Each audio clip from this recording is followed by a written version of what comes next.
इस आदमी ने जैसे ही अपनी गर्लफ्रेंड को किस किया, दूसरे ही पल उसकी कार किसी चीज से टकरा गई। दोनों के होश उस गए। लेकिन अजीब बात यह थी कि जब उस आदमी ने कार रोककर ध्यान से जांच की तो कार के बॉडी पर एक भी खरोंच नहीं थी। लेकिन जैसे ही उसकी गर्लफ्रेंड कार से उतरी, वो अचानक अपने पैरों के नीचे फिसल गई और गिर पड़ी। तभी उन्होंने कुछ अजीब देखा। उन्हें ऊपर आसमान बहुत गर्म दिख रहा था, लेकिन जमीन पर बिना किसी वजह के बर्फ का एक छोटा टुकड़ा पड़ा था, जबकि ये तो रेगिस्तान था और तापमान 30 डिग्री से भी ज्यादा था। जैक बदकिस्मत था, उसने उस पर पैर रख दिया और उसने पाया कि जमीन सच में जमी हुई थी। ये दोनों बहुत डर गए। जिंदगी में पहली बार उन्होंने इतना अजीब अनुभव किया था। एक पल में ही उन्हें लगने लगा कि ये जगह कुछ डरावनी है। वे तुरंत कार में बैठे और वहां से निकल गए, लेकिन उन्हें नहीं पता था कि दूर से एक जोड़ी आंखें उन्हें घूर रही थी। जैसे ही उनकी कार चली, एक काली कार उनके पीछे लग गई। वो कार बहुत तेज चल रही थी। पल भर में वो उनकी कार के बिल्कुल पास आ गई। जैक समझ नहीं पाया कि सामने वाला क्या चाहता है, तो उसने ब्रेक मारा।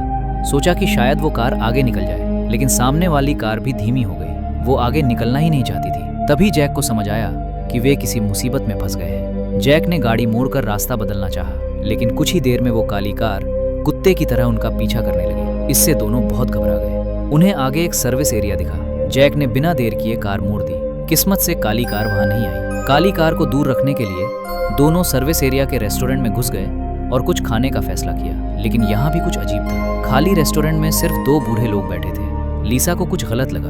वो वहां से जाना चाहती थी, लेकिन काली कार के डर से वो ज्यादा दूर नहीं गई। वे वहीं बैठकर खाने लगे, लेकिन उन्हें नहीं पता था कि रेस्टोरेंट के लोग उतने सीधे नहीं थे। खाना खत्म करने के बाद वे फिर से बाहर निकले, लेकिन ज्यादा दूर नहीं गए थे कि कार फिर से किसी चीज से टकराई। वे जल्दी से उतरकर देखने लगे, लेकिन अजीब बात यह थी कि कार बिल्कुल सही थी। उन्हें ऐसा लगा जैसे वे फिर उसी जगह लौट आए हों। घबराहट के बीच काली कार फिर सामने आ गई। ऐसा लग रहा था जैसे वो जानबूझकर उनका पीछा कर रही हो। तभी लीसा ने एक साहसिक फैसला लिया। वो सीधे काली कार की ओर गई और पूछना चाहा कि आखिर वो चाहता क्या है। लेकिन जैसे ही उसने काली कार के ड्राइवर को देखा, उसके पैर कांपने लगे। वो तुरंत जैक को खींचकर अपनी कार की ओर भागी। जैक ने पूछा कि उसने क्या देखा, लेकिन लीसा के पास जवाब देने का वक्त नहीं था। उसके दिमाग में बस एक ही ख्याल था, भागना। जैसे ही कार चली, काली कार फिर पीछे आ गई। काली कार पास आती जा रही थी। सारा ने पूरी ताकत से एक्सीलरेटर दबाया, लेकिन कोई फायदा नहीं हुआ। वे उसे पीछे नहीं छोड़ सके। सारा डर के मारे रोने लगी। माइक ने उससे फिर पूछा कि उसने क्या देखा,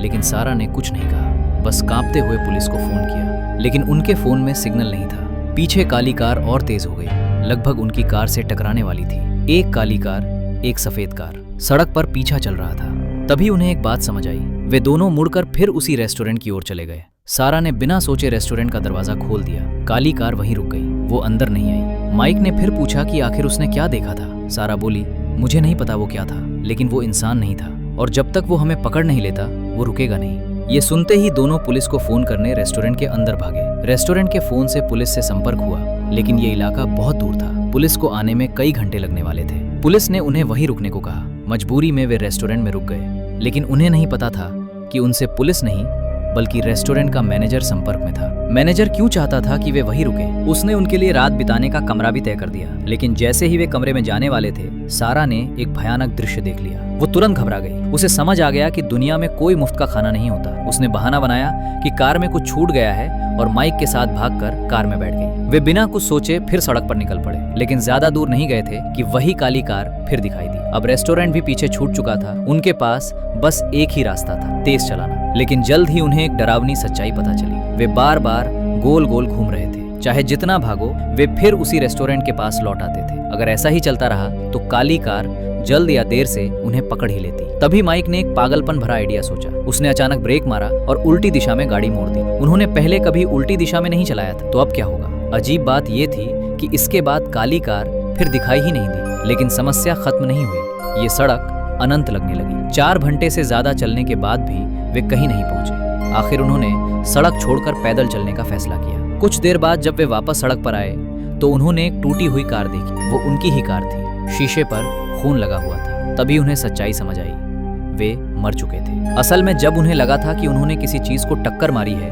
वहीं उनका एक्सीडेंट हो चुका था। इसके बाद जो कुछ भी हुआ वो बस मौत से भागने की उनकी कोशिश थी। तभी काली कार का मालिक फिर सामने आया। माइक ने उस पर हमला करने की कोशिश की, लेकिन सिर्फ एक ही वार में वो बुरी तरह घायल हो। लड़की उसे लेकर भागी।